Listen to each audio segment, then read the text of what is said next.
Hindi na siya kayang ayusin kasi natatanggal na siya. Ang dali na lang guys, mag-squeeze ng lemon kapag meron kayong gamit na ganito. Manual squeezer nga pala to ha. Aluminum alloy siya.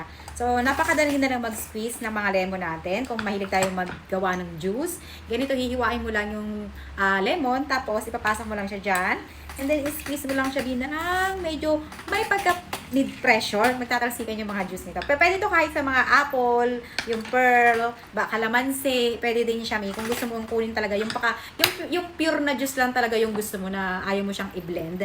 Pero ito may oh. Di ba? Napakadali na lang. Tapos, pwede mo lang siyang refill-refillan. Ay, palpak yung pag-promote natin. Bi, ano ba naman yan? Kaya pala siya tumigas. Kasi naputol siya. Nakakaloka. Ayan, Bi, oh. Nahulog pa. Nay, na-chunk siya. Ano ba yan?